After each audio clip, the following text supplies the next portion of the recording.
پورے علاقے کو الحمدللہ سنبھالے ہوئے ہیں، اللہ ان کا سایہ دراز فرمائے، وہ تشریف فرمائے۔ یقیناً ایک عظیم ہستی ہے یہ، اللہ ان کا سایہ دراز فرمائے، اپنے علم کے مطابق ان کا عمل۔ مفتی عبدالعظیم صاحب قبلہ کو دیکھیں، الحمدللہ ان کی بھی نمازیں پنجگانہ بجماعت اکثر ادا ہوتی ہے، یہ بڑی بات ہے۔ اللہ تبارک و تعالی ہم سب کو نماز کی پابندی کرنے کی توفیق عطا فرمائے۔ کہ بھئی یار ڈھاٹا کھول لو یار، چہرہ دکھا دو،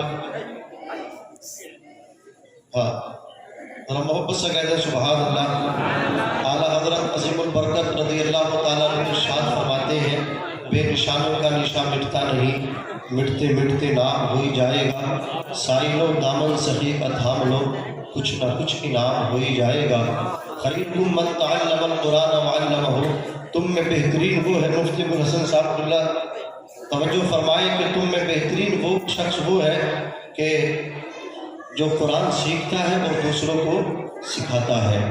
ان علماء کی زندگی قرآن سیکھنے میں گزرتی ہے، پہلے قرآن سیکھتے ہیں، پھر قرآن سکھاتے سکھاتے ان کی زندگی پوری صرف ہو جاتی ہے، گزر جاتی ہے۔ اللہ اکبر کبیرہ۔ حضرات توجہ فرمائے کہ علم دین کا طلب کرنا بھی آپ نے حضرت مفتی قاسم صاحب قبلہ مدری سے سنا کہ علم دین کا طلب کرنا ہر مسلمان مرد عورت پر فرض ہے، اس کو سیکھنا چاہیے، اسے جاننا چاہیے کہ حرام کیا ہے، حلال کیا ہے، جائز کیا ہے، ناجائز کیا ہے، نماز کو کیسے ادا کرنا چاہیے۔ اللہ اکبر کبیرہ۔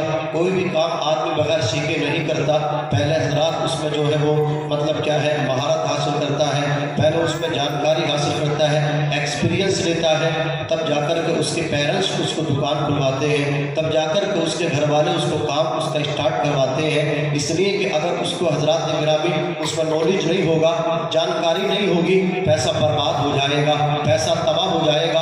آپ جانتے ہیں پیسہ کتنی محنت سے کمایا جاتا ہے، پیسہ کتنی محنت سے اکٹھا کیا جاتا ہے، پیسے کی قیمت اگر پوچھنی ہے تو اس باپ سے پوچھو۔ اللہ اکبر۔ جو دن میں بھی پریشان رہتا ہے اور رات کو بھی محنت کرتا ہے، جو رکشہ کھینچ کر کے اللہ اکبر پیسہ اکٹھا کرتا ہے، ماں تو گھر کے آنگن میں بیٹھی رہتی ہے، ایک باپ ہے جو پیسے کی خاطر بدیش گیا، اللہ اکبر اپنی محنت و مشقت کو نچوڑ کے سیلری پر سیلری کماتا رہا، ایک باپ ہے اللہ اکبر جو دھوپ میں جلتا رہا، ایک باپ ہے اپنی ہتھیلی پہ جان رکھ کر کے گاڑی کو ڈرائیو کرتا رہا، اللہ اکبر۔ کبھی دیکھو بجنور ہے تو کبھی اللہ اکبر بنگال کی کھاڑیوں میں ہے، کبھی کشمیر کی وادیوں میں ہے، اللہ اکبر کبیرہ اپنی جان کو ہتھیلی پہ رکھ کر کے وہ پیسہ اکٹھا کرتا ہے، صبح کو نکلتا ہے، اللہ کے بھروسے پہ چلا جاتا ہے۔ عزیزان ملت اسلامیہ تو پیسے کی قدر آپ اس سے معلوم کرو۔ عزیزان ملت اسلامیہ عرض کرنا چاہتا ہوں، آپ اپنے بچوں کو پہلے کام سکھاتے ہو، اس کے بعد کام دلواتے ہو،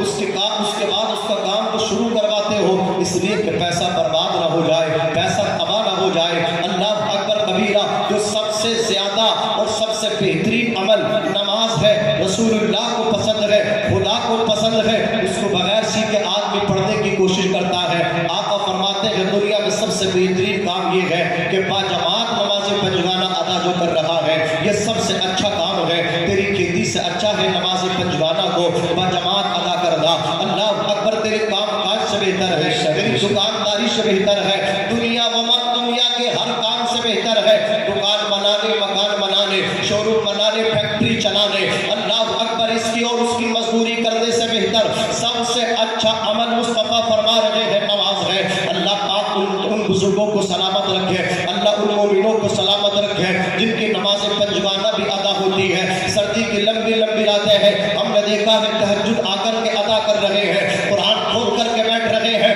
علماء فرماتے ہیں یہ ایسا ٹائم ہوتا ہے، اللہ اکبر کبیرہ، پڑھنے والا قرآن پڑھ رہا ہے، پڑھنے والا قرآن کی تلاوت کر رہا ہے، اب اس کی تلاوت کو اللہ کے فرشتے سن رہے ہیں، اللہ کے فرشتے اس کے پاس بیٹھے ہیں اور اس کی تلاوت قرآن کو سماعت فرما رہے ہیں۔ اللہ جس سے محبت فرماتا ہے، اللہ جسے پسند فرماتا ہے، اسے پنجگانہ نماز کے ساتھ ساتھ تہجد پڑھنے کی توفیق عطا فرما دیا کرتا ہے۔ میرے آقا صلی اللہ علیہ وسلم پہ صرف 5 نمازیں فرض نہیں تھی، تہجد کی نماز بھی مصطفیٰ جان رحمت پہ فرض تھی۔ اللہ اکبر کبیرہ۔ عرض کرنا چاہتا ہوں اور لوگوں، ایک چیز جو نماز ہے یہ کتنی اہم ہے، کتنی افضل ہے، اس کو بغیر سیکھے اللہ اکبر بغیر یاد کیے ہم ادا کرنے کی کوشش کرتے ہیں، بغیر اچھی کہ ہم پڑھتے چلے جا رہے ہیں کہ اللہ تعالیٰ سب قبول فرما لے گا، اللہ تعالیٰ ایسے ہی قبول فرما لے گا۔ اللہ نے عقل بھی تو دی ہے، اللہ نے دماغ بھی تو دیا ہے، اللہ نے اللہ اکبر مدرسے بھی تو آپ کو مہیا کرائے ہیں،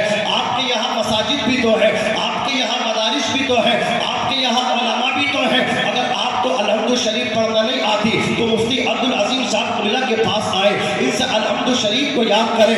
آپ کو التحیات یاد نہیں ہے، التحیات یاد کریں۔ آپ کو ثنا نہیں آتا ہے، آپ ثنا یاد کریں۔ نماز جنازہ نہیں آتی ہے، نماز جنازہ یاد کریں۔ اللہ اکبر کبیر عرض کر رہا تھا، جس کو ہم نے کھیل سمجھ رکھا ہے، جس کو ہم نے آسان سمجھ رکھا ہے، آؤ ذرا ماضی میں چلتے ہیں۔ اللہ اکبر مدینے کی سرزمین ہے، ایک رسول کائنات صلی اللہ علیہ وسلم کے عاشق ہے، ان کے کان میں یہ آواز آئی کہ دمشق کی سرزمین پہ حضرت ابو درداء نبی پاک کی حدیث بیان کرتے ہیں، انہوں نے اپنی بیوی سے اجازت لی، اگر تیری اجازت ہو تو میں دمشق جاؤں۔ اپنی ماں سے آ کر کے بولے ماں حق معاف کر دے، دمشق جاؤں۔ باپ سے بولے ابا مجھے اپنا حق معاف کر دو، دمشق جاؤں۔ بیٹے دمشق کس لیے جانا چاہتے ہو؟ ماں نے کہا بیٹے لال کس لیے جانا چاہتے ہو؟ بیوی نے کہا سرتاج من کس لیے جانا چاہتے ہو؟ کہا بیوی، کہا اماں، کہا ابا، کہا بھائی، کہا بیٹو، کہا بیٹیوں، میں اللہ کے رسول صلی اللہ علیہ وسلم کی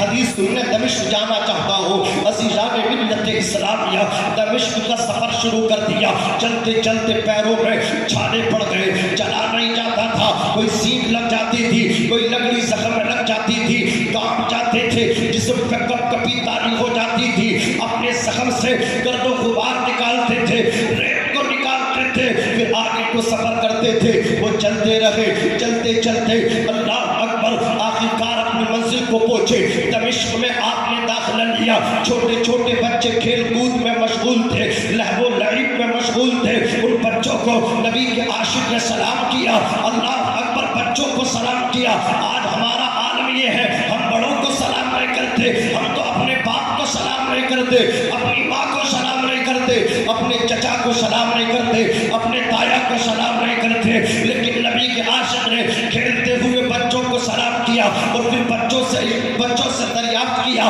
کہ دمشق کی جامع مسجد کدھر ہے؟ بچوں نے کہا ادھر ہے۔ اللہ اکبر، اب یہ دمشق کی جامع مسجد میں پہنچے، اللہ اکبر کبیرہ، حضرت ابو درداء نے جب ان کو آتے ہوئے دیکھا، ارشاد فرمایا ان کو استقبال کرتے ہوئے میرے پاس تک لاؤ، اس لیے کہ ان کے وجود سے آقا کونین صلی اللہ علیہ وسلم کے شہر مدینے کی خوشبو آ رہی ہے، یہ نبی کے شہر سے آ رہے ہیں، یہ مدینہ طیبہ سے آ رہے ہیں۔ اللہ اکبر کبیرہ، یہ حضرت ابو درداء کے پاس پہنچے، جا کر کے سلام کیا، کہا ابو درداء میرا اللہ جانتا ہے، میرے رسول جانتے ہیں، میں کسی اور کام کے لیے دمشق نہیں آیا ہوں، میں کسی اور غرض سے دمشق نہیں آیا ہوں۔ کہا کس لیے آیا ہو؟ کہا میں نے سنا ہے تم ایک نبی پاک کی حدیث یاد ہے، اللہ اکبر تم اسے سناتے ہو، تم نبی پاک کی حدیث بیان کرتے ہو، میں اپنے آقا کی حدیث سننے آیا ہوں، میں اپنے آقا کی بات سننے آیا ہوں، میں اپنے آقا کا قول سننے آیا ہوں۔